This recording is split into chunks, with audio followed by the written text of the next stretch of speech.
What is up, guys? Welcome back to the channel, and today we have another very exciting video for you guys, and we are going to talk about exactly how hard it is to get the Scarab Lord Part 2. Now, yesterday they actually announced the release of AQ on July 28th, so we have a few weeks, almost a month, until the actual release of the AQ and the Scepter of the Shifting Sands quest. But with this announcing, everybody's trying to scramble and figure out who's getting Scarab Lord in their guild, if they're even doing one, how many Scarab Lords on their server are gonna happen, as well as what they're really doing with opening up of the gates. I don't know if your server is actually working together to make sure that the gates are open later than earlier so that you can actually have more Scarab Lords on your server, but a lot of the big servers, I know this, that there are guilds that have been stockpiling mats to be able to turn these in to get the gates open as soon as possible. So in an ideal or unideal world, actually, the AQ gates are opened up the Tuesday after the first reset. So that gives people 1 week to get every one of the quests done. And I've already made a video before. If you haven't seen that, please do check it out because it's very useful on the exact first bottleneck of this quest chain, and that is the farming of the carapaces in Silithus.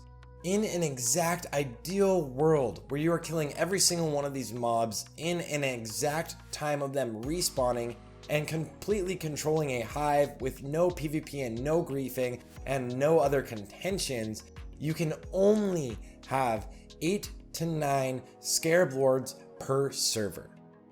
Now, luckily, the bigger servers do have layers still, and they probably will have 2 layers for the release of AQ, and there was also a blue post apparently that announced that there won't be more than 2 layers on any of these servers.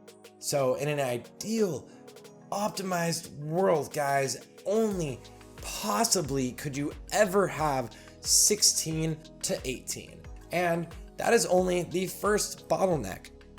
So today, I wanted to make a video with the announcement of AQ coming out, covering a lot of the other bottlenecks. So with that being said, if you like any of my content, of course, please make sure to like and subscribe, and let's do this right now.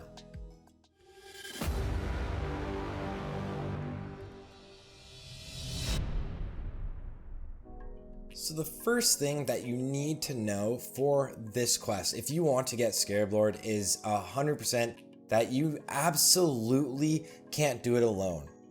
You are completely dedicating your life to this for 1 week at least, and it is quite literally impossible to do this alone. There are multiple quests that require entire raid teams, and even the first quest to get the Scarab Lord carapaces, the first bottleneck that I talked about again in the other video, takes you 42,000 carapaces, and so you need to be farming these all day and all night. Your character pretty much needs to be logged in farming at all times. I actually went onto the PTR, did a bunch of tests for this, and it seems like we are in the worst case scenario, where we are in a pre-patch version of the reputation gain that you get, and also if you are in a raid group, you as the person deputizing people or the person on the quest do need to tag the mobs yourself. You can't just have your raid group running around clearing out the other mobs without you actually touching them for you to be able to loot the mob. They don't work like echoes where multiple people that are deputized can't loot the same amount of Scarab carapaces off of the same mob, so that's very important to know as well. Also, you can lock down a hive and you'll be waiting for respawns so easily. You can kill these mobs with a big group so fast that you're literally just waiting for respawns. So you might get griefed, or there might be a lot of PvP or contention, other people on your server or faction that are going for the same thing. So be aware of that. Let's move on. Once you finish the quest chain to reach friendly with the Brood of Nozdormu, you finally get the chance to create the Scepter of the Shifting Sands. And the first thing you need to do is find all 3, the red, the green, and the blue shards. Once you collect all 3 of these, you can combine them to make the scepter to bang the gong. The first one, let's just get it out of the way right now, you actually can't do until the next reset, and that's what actually holds you up, is the red shard. And this is pretty much just to talk to Veilstraz in Blackwing Lair, and then You run all the way to Nefarian. You just need to kill Nefarian within like 5 hours, which is stupid easy. And then once you get that, that'll be your last shard. The reason why it takes you an entire week to do this is because the very first quest in the chain is to kill Broodlord Lashslayer, which means you're already saved to a Blackwing lair that's a little bit further than that. Now the next and hardest bottlenecks are going to be the next 2 shards. Specifically one thing that I want to mention, but I'm going to do that in a bit. Let's first talk about the blue shard. The blue shard has you going over and talking to Azure Ghost. You can either talk to the dragon itself or the spirit of Azure Ghost, so you don't really need to worry about waiting for a world boss spawn or even killing that world boss. Now, all of these shards require you to have a raid group, but this blue shard is going to require a group or a team to move with you to multiple different places. First, you need to go to Molten Core and kill a bunch of trash mobs until the goggles drop. The goggles actually have a pretty low drop chance, so hope that you get them pretty quickly. The next is going to send you over to the Isle of Dread, and this, oh my gosh guys, this is going to be such a bottleneck that most people aren't really thinking about, because the Dirge's kicking Chimera Chops are going to be such an incredible food buff that they're going to sell for a lot of gold. And there's actually only about 27 of these mobs on the entire island, with a respawn time of 45 minutes to an hour and a half. An hour and a half, guys. If these mobs respawn in an hour and a half, and the drop rate is about 30%, so if you kill all of the mobs on the entire island, you might have to wait another hour and a half. But there's going to be a lot of other people out on this island also farming these, because they can farm these for the meat just to sell them. It's going to be a great farm for gold for people early on. Also, you could get griefed in any of these open world encounters, so you need to make sure that you tag not only the named mob on this island, but as many of the actual chimeras as possible. In an ideal world, the second that the patch drops, you'll send a group of a few friends over there and they'll start farming all of your mats for you, because they are not soulbound except for the quest item from the named mob. The next bottleneck in this quest chain of the blue shard is getting Draconic for Dummies. There are 8 different pieces of this quest, so I'm not actually making a guide completely telling you how to do the quest chain. I'm more so talking about the bottlenecks.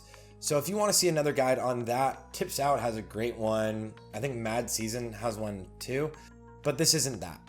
Anyways, for this quest, you need to go to multiple places around the world and kill elites so that they'll drop the chapter that you need. Places you need to go are like Blasted Lands or Winter Springs and Frostwhisper Gorge, and kill a lot of demons. Another challenge is going to be heading into your opposing faction's actual main city, so Stormwind or Undercity. And the challenge here not really is just sneaking in and just looting the actual piece. It really relies on the griefability of this quest, because it's channeled for you to loot this. Now you're going to need to assemble your raid team again. You're going to need to go and clear Onyxia's lair, get one from her, and then you're going to need to go into Molten Core, get one from Ragnaros. So when you're in Molten Core earlier farming the goggles, you need to make sure that you don't kill Ragnaros. Next, you're going to run back into Blackwing Lair. You probably have the same saved Blackwing Lair, so you can just run in and run all the way past. It's actually past the Goblin Technician packs, past where Firemaw is, on the way towards Ebon Rock, and you can loot that one. But I'm pretty sure the group you're going to have setting you up for the Broodlord quest is actually just going to clear it after you finish, most likely, because what do they have to wait for? Once you finish putting together this book, Draconic for Dummies, then you're going to make an Arcanite buoy with a bunch of these mats. Then you're going to need to go to Azshara and fight a giant shark boss known as Jmaz. This is another raid encounter. It doesn't really necessarily take a full 40-man raid. A lot of these bosses are raid encounters, but they're semi-undertuned from my understanding. That being said, they all also are griefable, and PvP servers where there's a lot of animosity, especially right now where there's a lot of dispelling going on of world buffs, and I'm actually going to cover that all in a later video, so stay tuned for that. But this is going to be all griefable, and it's hard to get past. If you have another raid group just following you around, you can be fully ruined, so you need to kind of be a little sneaky doing a lot of the things or have a lot of protection. There's one more that's slightly more important and more of a bottleneck. And that, of course, is the Green Scepter Shard.